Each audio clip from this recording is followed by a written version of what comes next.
آپ فجر کی نماز پڑھا کے نکلے، عجیب واقعہ یاد ہے، سامنے 100 بھیڑیے قطار میں بیٹھو، 100 بھیڑیے قطار میں بیٹھو، آپ نکلے تو وَلَهُنَّ غُوَا، انہوں نے بولنا شروع کیا اپنی زبان میں. تو آپ نے فرمایا بھائی تمہیں خبر ہے یہ بھیڑیے کیا کہہ رہے ہیں؟ کہ یہ کہہ رہے ہیں یا رسول اللہ آپ کے صحابہ کی بکریاں کھانے کو ہمارا دل نہیں کرتا. اللہ اللہ، یہاں تو مسلمان کی جیب کاٹ رہا ہے، گردنیں، چلو جیب کاٹنا تو چھوٹی بات ہے، گردنیں کاٹ رہے ہیں. ووٹ کیوں نہیں دیے؟ اڑا دو. 10 روپے پر ایک موبائل پہ قتل ہو رہے ہیں. یا رسول اللہ آپ کے صحابہ کی بکریاں کھانے کو ہمارا جی نہیں چاہتا، لیکن ہمارا رزق ہی یہی بکری ہے تو ہم کیا کریں؟ آپ ایسا کریں ہمارا کوٹا مقرر کر دیں، اس کے علاوہ ہم کسی کو ہاتھ نہیں لگائیں گے. سبحان اللہ. تو آپ نے صحابہ سے فرمایا ہاں بولو بھائی بولو بھائی. تو وہ صحابہ عرض کرنے لگے یا رسول اللہ بات یہ ہے کہ پلی پلائی بکری دینے کو ہمارا دل نہیں کرتا. تو پھر آپ نے کہا اچھا بھائی ایسا کرو، اچھا بھائی میرے صحابہ تم حفاظت کرو، اب بھائی بھیڑیوں کے جماعت تم اپنا داؤ لگا لیا کر. فرجعن ولہن غوا، وہ واپس روتے ہوئے جا رہے تھے کہ یہ کام ہمیں بادل ناخواستہ کرنا پڑے گا. اب بھیڑیے پہچان گئے. ایک اور واقعہ یاد آ گیا. ابو سفیان اور اخنس بن شریق حرم کی حد کے اوپر کھڑے ہوئے، بیت اللہ حرم کی حد. دور سے ایک ہرن کو دیکھا بھاگا ہوا آ رہا ہے اور اس کے پیچھے بھیڑیا چڑھا ہوا آ رہا ہے. ہرن دوڑتا دوڑتا حدود حرم کے قریب پہنچا تو بھیڑیا نے جمپ کیا اور اس کو پکڑنے کی پوزیشن میں آیا تو ہرن کے اگلے 2 پاؤں حرم کی حدود میں آ گئے. تو بھیڑیا نے اپنے پاؤں ایسے سکیڑ لیے یوں اور یوں پیچھے ہوا. اللہ اکبر.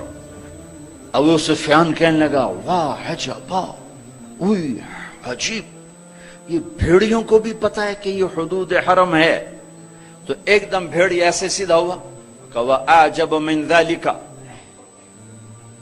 بھیڑیے کو اللہ نے زبان دی. انہوں نے کہا اور اس سے زیادہ عجیب بات یہ ہے کہ اللہ کا حبیب تمہیں جنت کی طرف بلا رہا ہے، تم جہنم کی طرف جا رہے. ابو سفیان کہنے لگے اخنس بن شریق سے ہوئے کسی کو بتانا نہیں تو سارے ہی کلمہ پڑ جائیں گے. جنہیں بھیڑیوں نے جانا کہ یہ اللہ کے حبیب ہیں، ہے بے جان نے جانا کہ یہ اللہ کے حبیب ہیں. آپ کی مجلس گرم تھی، ایک بدو گزرا، کہنے لگا یہ کس کی مجلس؟ کہا گیا یہ وہ ہے جو کہتے ہیں میں نبی ہوں. اچھا. وہ واپس آیا. عرب جاہلیت میں گو کھاتے تھے، یہاں بھی گوہ کہتے ہیں، ایک جانور ہوتا ہے چھپکلی کے برے، گوئی کہتے ہیں. عربی میں ضب کہتے ہیں. گو شکار کر کے کھاتے، وہ شکار کر کے لائے ہوا تھا. اس کو رسی سے کھولا، وہ کہنے لگا تو ہے جو کہتا ہے میں اللہ کا نبی ہوں؟ آپ نے کہا میں. تو اس نے گوہ کو آگے پھینکا، وہ مردہ. کہنے لگا لا اومن حتی یومن ھذا الضب، جب تک یہ گوہ کلمہ تیرا نہ پڑھے میں تیرا کلمہ نہیں پڑھوں گا. اب ایسے کھڑا ہو کہ مرا ہوا تو انسان بھی نہیں بولتا، جانور کہاں سے بولے گا؟ تو ایسے بڑے اکڑ کے کھڑا ہوا اور ایسے گو یوں پڑی ہوئی. آئے جس کی پکار پہ مردوں نے لبیک کہا، اس کی پکار پہ امت کو لبیک کہنا بھول گیا ہے. جھوٹ نہ بولنا، سارا مری جھوٹ پہ ہے. زکات ادا کرنا، 100 میں 1 بھی زکات دینے والا کوئی نہیں ہے.